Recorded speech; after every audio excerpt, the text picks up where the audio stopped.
because the church will get calls tomorrow. Now, we're starting with John Wesley. Now, let me move through this real quickly because, let's see if I can do this quick. Let's have our blessing before we get there, and then while I'm doing this, okay? Because I forgot to bless the food. Let's pray together.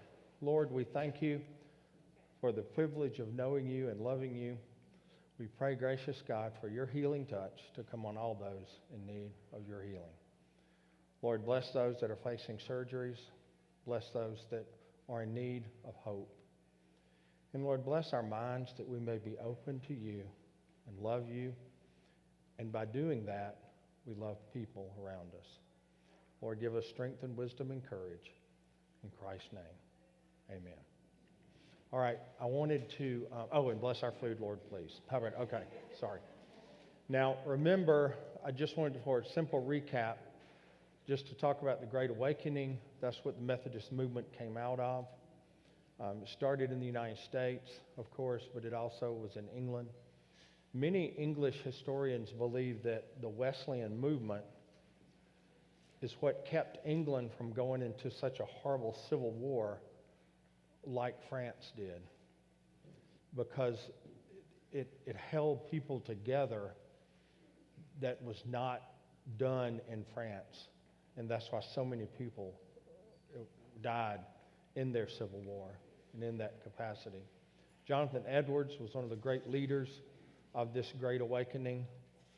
Also George Whitefield and John Wesley. Now, George Whitefield and John Wesley, as you know, as you see, were contemporaries. They loved each other. They hated each other. They agreed with each other. They disagreed with each other. And so constant writing campaign between the two men. And eventually, I'll tell you, John Wesley penned this for the first time. We will agree to disagree. Wesley was the first person that penned that. And he was writing to George Whitefield posthumously because Wesley spoke at George Whitefield's funeral. And he said that. He said, we have disagreed most of our ministry, but we must agree to disagree. Now, we're going to start with John Wesley and go to 1854. Now, these are the three key figures in the Methodist movement. The little round-faced guy is Charles Wesley. The one in the middle is John. And the one on the far right is Francis Asbury. Now, wait a minute, I lost my mic. Hold on. Testing, 1, 2, 3. Something just happened. There we go. Francis Asbury was here in Hart County. He traveled all over the country. But when he came here, it was not Hart County, it was Elbert County. He preached at Coldwater, which is over in Elbert County. Oh no, what's going on? Hold on, let's take a minute break. Let me see. Maybe the battery's going down. I don't know, John. Let me see what the battery says.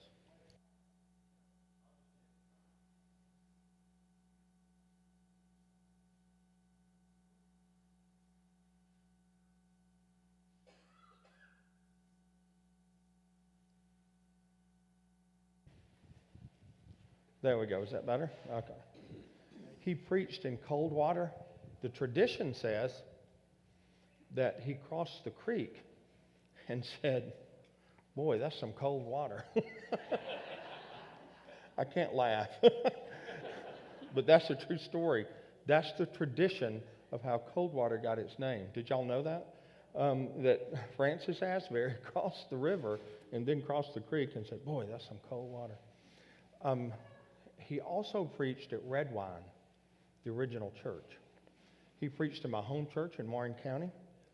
He preached all over then the Savannah River and several places in this area. The Methodist Church at the time was in meeting houses usually. There were very few churches here. Now, this is the recap. That was, I think, a great statement from St. What in the world? What's going on, Jonathan? Testing 1, 2. Let me see where that mic is. I don't know what's going on. I may have to do this. Testing. There we go. Okay. The Holy Spirit reveals the glory of the only begotten in himself, and he gives true worshipers the knowledge of God in himself. The way to divine knowledge ascends from one Spirit through the one Son to the one Father. I thought that was a pretty good recap, especially for the Trinity. Now, I want to talk about the Wesleys. Very interesting about how they grew up. Samuel Wesley, he died in 1735, 1662. Susanna Wesley, 1669 to 1742. Between the two of them, they got married in 1688. They had 19 children. Only 10 survived to adulthood. Now, I'm going to tell you some things that are just kind of casual things. Samuel thought a lot more of himself than the world. All right? Now, I had a class with a former bishop of Georgia who, when I had class with him in the 90s, he was 250 years old. He would sit there and tell stories. It was awesome. And the way his class worked is you had to attend every class. It didn't matter if your leg was cut off, you had to go to class. If you went to class and listened to him just tell stories, then you didn't have to take the final exam and you got an A. But if you missed one class for any reason, then you had to take the final exam and would get whatever grade you get on the final exam. So you better believe I had pneumonia and I drugged myself to class, all right? But he was wonderful. Samuel would go off and write, and every time he came home, they'd have a baby. Go figure that. Samuel did write a hymn that's in our hymnal. Nobody sings it because it's unsingable. He thought of himself as a great theologian. No one else thought of him as a great theologian. If the world had been like it is today, Susanna would have been the one that had gotten all the credit because she was an incredibly remarkable woman. She was very well read. She was very futuristic in her thought. She sat all of her children down and taught them to read, to write, males and females. Females were not taught like males were at this time. She also taught her kids Greek and Latin. She encouraged them to go beyond themselves. Now, incredible, incredible woman. She would have Sunday school at the parsonage there right beside the airport church. I've been there. And there would be more people in her Sunday school class than over at Samuel's worship service. It was an interesting relationship. You can know what that's like, Hugh. And so anyway, she was, because Hugh married up. And so she was just all the things in many ways that Samuel was not. They hated Samuel. The church hated him. In fact, one time they kept trying to get him to leave Epworth, and he wouldn't leave because he'd go and work on books and come back and they'd have another kid. And so all this was going on. So one day they tried to burn the parsonage down. Now, there are all kind of different stories about it. This is a picture of it. This was taken on Facebook. The burning of the rectory in 1709. Now, this was the original rectory. It was a horrible house and had a thatch roof, and all those kinds of things. But the mystery is how it got set on fire. They think some lay people set it on fire. It was their staff parish relations committee.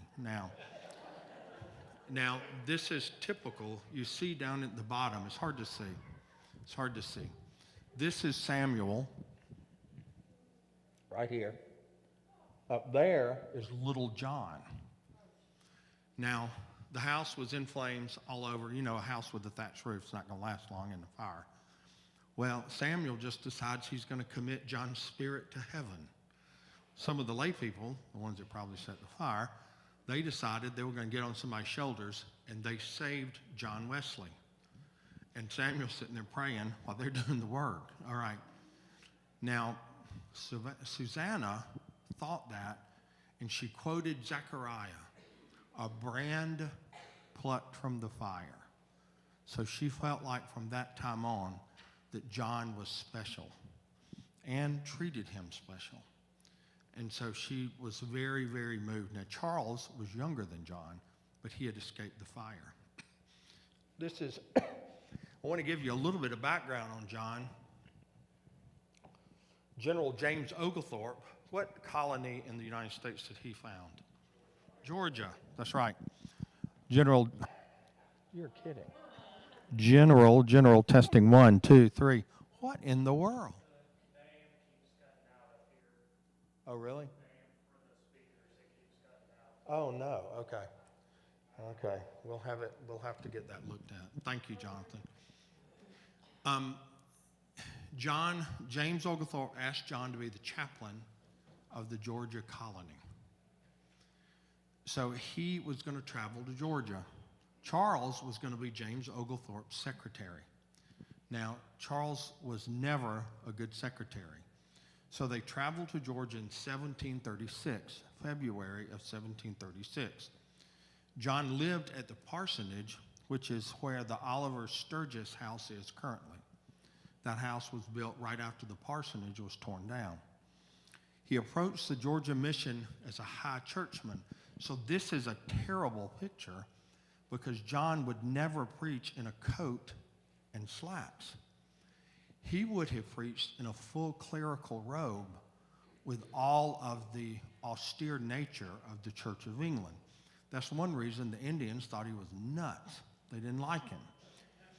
He came to Georgia to rediscover primitive faith. Too many F's. Primitive faith. The people in Savannah, they didn't necessarily love him, but while he was there, the numbers did grow a little. The number of communions. His role, he wanted to come to Georgia just to deal with the Indians, Native Americans. But because there was a lack of clergy in the state and in the colony, he had to spend most of his time in Savannah. He also went to Fort Frederica. You know where that is? On St. Simon's Island? He was the chaplain at that fort. And so he would go back and forth because that's where Oglethorpe's men were. Because remember, Georgia was set up as a colony to buffer from Florida, from the French, the Spanish in Florida. Now, so Wesley was all involved in all this. He'd go out and preach to the Indians. They would look at him, think he was weird. Also, remember, Europeans smell bad. Indians don't have body odor because they don't have body hair. And so the Indians did not care for the Europeans. And so very few conversions took place. And so John was very frustrated with that. But then things got a little worse. His high church ministry was controversial, and he fell in love with a girl by the name of Sophie Hopkey, Hopkey. Sophie Hopkey. Fell in love with her. As Bishop Cannon would say, they would go walking in the marsh in St. Simon's, and Sophie would want John just to give her a little peck on the cheek, and he would sing her a hymn. And so it went south.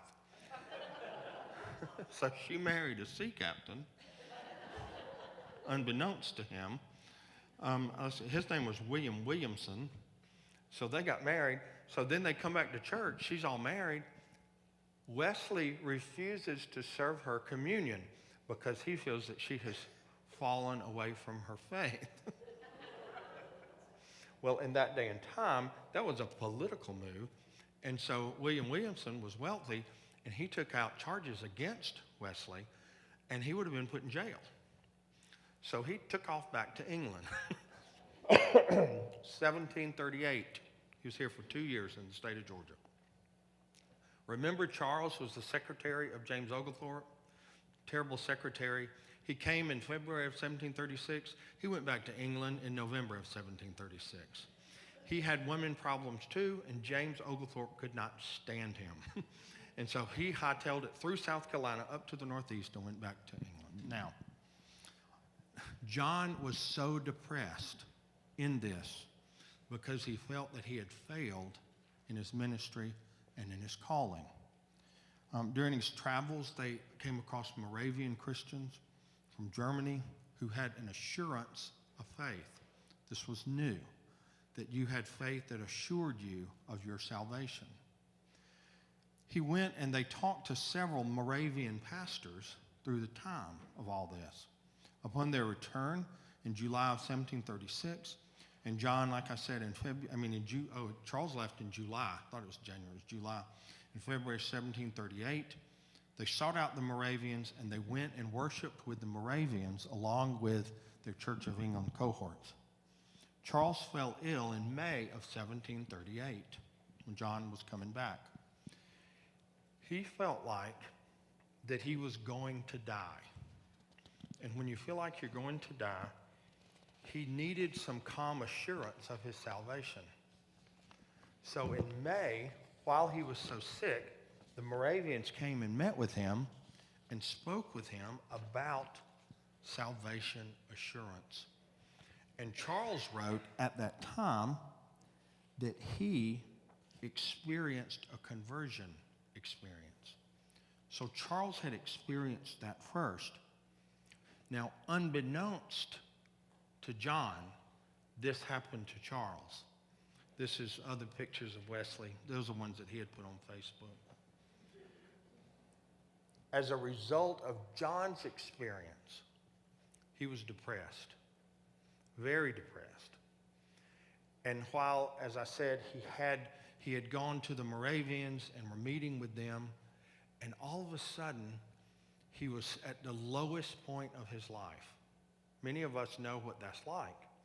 So he decided he was going to go to Aldersgate Street to a church there and hear a Moravian speak on Luther's preface to the book of Romans. If you have ever read Luther's preface to the book of Romans, it will make you want to stab your ears. I mean, it is so long and boring. Remember, in this era, the sermons were read, and people would fall out during the prayers. Now, John was listening to this reading of the preface, and he wrote in his journal, he said, in the evening, I went very unwillingly to this house, to the church where they were reading this, and all of a sudden, I felt my heart strangely warmed. And so, as you see, this is a copy of that. These are some other times. They wouldn't let John preach anymore in the Church of England after his conversion experience. And so he stood up on his father's grave at Epworth Church and stood because, John believes, that's what George Whitefield and John were arguing about. George Whitefield said, you take the church to the people. Church of England said, you open the doors. If the people don't come in, they're going to hell anyway. It doesn't matter. Now, John said John was struggling with that. When they wouldn't let him preach in Epworth, he stood on his father's grave and preached a sermon, June 6, 1742. This is a picture of his father's grave today. When we went to see it, it was raining, so nobody was outside, and I couldn't find it. That was before digital. And I jumped up on his grave, and Tracy took a picture of me, okay? And I went, like that, like John's doing. No, I thought that was pretty cool to do that. All right, so somewhere I've got a picture of me standing on that grave. Now, so all this was happening. All this history was taking place. Unbelievable things were going on. Okay, let me fill you in a little bit about Charles Wesley before I go into the rest of this. Charles was the youngest and third surviving son of Samuel and Susanna. In 1749, Charles married a Sarah Gwynn. They had 2 sons and a daughter, survived out of 8 births. 2 sons and a daughter surviving out of 8. He lived in Bristol. I've been in his house before. Now, John was only like 4'9" or something like that. He was little. I've stood beside his robe, and it's teeny. He was a little man. He fell in love with a lady by the name of Grace Murray, but she had 2 suitors. And so poor John, Charles talked her into marrying the other guy. And so they had a breaking point at that time. You can only imagine. Now, John eventually did get married. I'll tell you about that. It was a horrible marriage. They were married for 30 years, but they separated after about 6 months. I'll tell you a little bit about that in a minute. Also, he cared more for the Church of England and did not approve of what happened here. This is John Wesley ordaining Thomas Coke to be the bishop in the United States. And so he didn't believe in that, and so they kind of separated ways. Charles published more than 4,500 hymns, and he left 3,000 manuscripts that were unpublished. Incredible mind. Frederick Handel wrote music for Charles Wesley, just, because they were in the same time period. Some of his most famous hymns are Love Divine, All Love's Excelling, Hark the Herald Angels Sing, Christ the Lord is Risen Today, Soldiers of Christ Arise, Rejoice the Lord is King, and Jesus, Lover of My Soul. All right? So, pretty prolific hymn writer. Now, okay, so Wesley ordained Coke. Then Coke came over the United States, and you're going to see this. This is Wesley on his deathbed. I have been in the room where this took place. There is absolutely no way there were that many people. I mean, this room is teeny, and that is so fake. But that is the picture of Wesley's death, and that is so not true, because you couldn't fit 10 people in that room, much less all those people, maybe 5. Wesley was on his deathbed.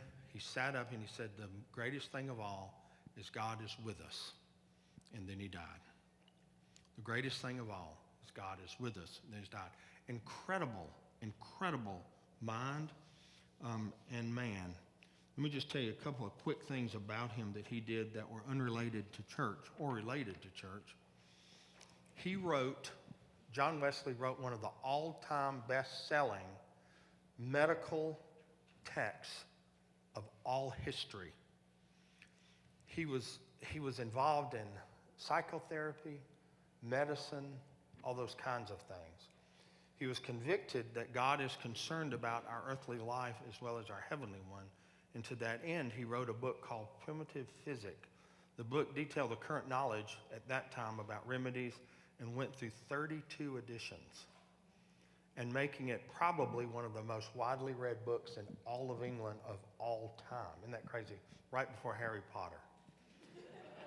As I told you, John Wesley coined the term agree to disagree. He said that at George Whitfield's funeral. He rode more than 250,000 miles on horseback. That is circling the earth 10 times. Over 250,000 miles on horseback. He believed in being present. And so he would ride on horseback, and he would do it. He was funny because he'd take people with him, but they had to guide the horse, and John Wesley would read. And he had a saddle set up, so he'd read, or whatever, he'd read, and whoever was with him would have to walk and guide the horse. It's kind of like Dylan and me, all right? That's the way it works. Originally, Methodist was a derogatory term because Charles started the Holy Clubs in Oxford, and they called them Bible moths because they would go to the prisons and go to the orphanages and pray with people that were sick. And John joined that after he got there 6 months after Charles started the group. The reason, because the Church of England folks at the time believed that you open the doors to church, and if you weren't able to come in, you're going to hell anyway, so it doesn't matter. But what John saw at that time, he believed in what was called a social gospel, that people in prison deserved people to know that somebody cared, and that people that were in orphanages and elderly homes and all those kinds of things. That's what also intrigued John about medical stuff as well as psychotherapy. He developed a device for electrotherapy for people that were suffering from depression. It was on the market in England for a long time. So all kind of things. Wesley counseled people to eat a little less than you desire. That sounds pretty good. I bet he didn't eat hardly anything. Wesley never intended to split from the Church of England, as you know. Wesley believed that you could not be a Christian entirely on your own, that it takes community. And in Wesley's time, Methodism grew from 4 to 132,000 in his lifetime. incredible organizer. He would listen to his preachers. The Moravians reminded him, if you don't have faith, preach until you get the faith. And then after you get the faith, preach so you don't lose it and keep it to the rest of your life. I mean, it's a beautiful testimony there. Now, this is a quick timeline. I don't want to bore you. Wesley born, John and Charles, they attend Oxford, 1729. He was chaplain of Georgia Colony, 1735, 1736. Was the first service that he held Holy Communion in Savannah, March the 7th, 1736. 1738, his conversion at Aldersgate Street, that's May 24th. And Charles was earlier. When I wrote this, I read about 20 different things, and they couldn't get the dates right, and this was wrong. The Methodist societies were begun in 1739. 1745, Francis Asbury, who came here to Hart County, was born. 1758, hear this, 1758, Wesley baptized 2 slaves. So he was against slavery. He worked with Wilberforce. They were contemporaries, and they worked together to eliminate slavery in England. And Wilberforce and Wesley knew each other well and had counsel on several occasions. First Methodist class organized 1763. I got to tell you about his wife, though. Okay, what was her name? I wrote it somewhere. Wesley married, what is her name? I don't think I have it on here. I'll look it up for you next week. He was walking on London Bridge, and he tripped, and he sprained his ankle. And you remember, he was a little guy, and he was white-skinned and frail. And you know he had to be. So he fell, and it swelled, and he couldn't walk. So they carry him, and then he had to walk back to his house because he didn't take the horse that day, and Uber did not go in his direction. So literally, he walked back to his house on a sprained ankle. He went to a doctor that evening. He put him in a splint. He went over there was a lady that was working for them, and he went over to her house, and she took care of him. He stayed with her a week. They got married the next week. Charles was against it. Charles fought vehemently against this marriage. They were not suited for each other at all. And she was kind of a heavy lady. Now, Bishop Cannon would say that anytime he'd go preach somewhere, he'd be in a carriage, and they would throw rocks at him, and he would put her on the side of the carriage where the rocks were being thrown. I don't know if that's true, but that's a great story, isn't it? They separated at less than 6 months. They never divorced, but he did not even attend her funeral when she died. I mean, they had no conversation, and it was a horrible, horrible. Poor John, as smart as he was, he just couldn't get some things straight. All right, 1768, John Street Church in New York City was built, the first Methodist church in the United States.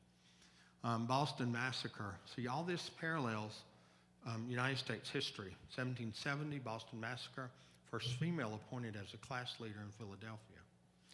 Now, I'm going to skip a bunch because we don't have time, but Francis Asbury arrives in America in 1771, was ordained, and then started traveling. And Francis Asbury traveled probably 200,000 miles in the course of his life here in the United States.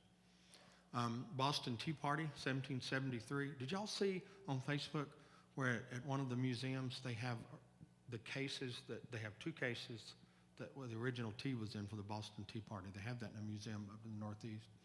First Conference of American Methodist Preachers, 1774. First Continental Congress. Lovely Lane Chapel was built in Baltimore. 1776. The Declaration of Independence. Then Thomas Coke was named the Superintendent for America. Why? Why was that? You remember, I've told y'all before. Because all of the Church of England pastors went home, went back to England, because they were loyal to who? Who were they loyal to? The king, because the king is the head of what? Church of England. And so that's why Wesley named Thomas Coke as the superintendent for America, who turned right around and ordained Francis Asbury and made him a superintendent. Now, Thomas Coke went back and forth to England. Asbury kind of hid out during the American Revolution because he was feared that he was a Tory. So he had to stay hidden a lot of that time. Christmas Conference was 1784. So then we get to where the United States was taking, had won the war and was coming into being. And so then the Methodist Church came into being. First, and then 1776, let's see, messed that one up. John Wesley died 1791. He put 100 people in charge of the England church. But the American church was left to its own under Coke and Asbury. Methodist Episcopal Church General Conference issues a call to abolish slavery in 1800 in the United States. That was well received in the South. 1839, Methodist Episcopal Church acquires Wesleyan Female College in Macon, and that was the very first college to give a degree to a female, a full college degree. Wesleyan College, that's where my grandmother went. That's where my great-grandmother went. Wesleyan College in Macon was the very first college, really, in the world at that time, to give a degree to a female. Now, 1844, North and South split over the issue of what? Slavery and the episcopacy. Okay, let me tell you why. A Georgia bishop, his wife died, and in her will left him slaves. And because he owned slaves, that caused all the problem, and then the church split between the Methodist Episcopal Church and the Methodist Episcopal Church South. The Methodist Episcopal Church General Conference issues call again for abolish slavery. Let's see. I don't know what I've done here. Methodist North and South split. Now I'm going to go ahead and skip. There's a lot that took place between 1851 and 1938, but for our time we don't have time to do all that. Most of it was the establishment of colleges, ordination of different persons in the Northeast and other parts of the country, ordination of black persons, setting up missionaries. See, because the church was separated between North and South, there were different missionary fields. And so both churches were putting missionaries in countries all over the world. Now, interestingly though, in the United States, I served a little church in Dawsonville. I served the Dawsonville Circuit, Dawsonville, Hopewell, and Salem. The North Dawsonville Circuit was Methodist Episcopal Church. Dawsonville Circuit was Methodist Episcopal Church South. So we had one county with the two different churches in the same county. See, that happened all over the place. Because as you know, different counties in Georgia, there were some counties that wanted to secede from Georgia during the Civil War because they didn't have any slaves. A lot of the northeastern counties and northern counties, they didn't have slaves. And their issue was not slavery, and so they tried to secede from Georgia. And that did not go well. So, then you've got reunification, 1938. And then in 1968 is when the United Methodist Church was formed. Again, you've got Charles Wesley, you've got John Wesley, and you got Francis Asbury. Thomas Coke was not as foundational because he went back and forth, then moved back to England and stayed in England. Now, Francis Asbury stayed here until he died. He hated, there are no portraits hardly, there's only one of Francis Asbury. It was not about him. He made it about the churches and being faithful to the cause. And he traveled everywhere. He crossed the Savannah River, 20 or 30 times, and the roads were terrible in the colony of Georgia and in this area. And it was horrible. We've got his journals, and he talks about how cold it was, and everybody was sick and all this kind of stuff. And it talks about him going to Redwine and him going to Warrington and him going to those places and just freezing all the time. I think they were cold all the time. And they would stay in places like the oldest house in Hart County. They had a preacher room up front. And that's where the traveling preachers would stay. And so they would go there, serve communion, and then go on to the next charge because they had to have ordained clergy serve communion. All right? We will pick back up next week with the history of First Time Methodist Church of Hartwell. And these are the names that are on these things. John Vinson, John R.K., Effie Hodges, James T. Jones to the present. Now, does anybody have any quick questions that don't contain any words that have the letter F? Does anybody have anything? I know it was a lot. I cut out a bunch, but I tried to do the best I could. So thank y'all for being with us. God bless you. Have a marvelous night, and we will see you Sunday. All right. Thank you so much.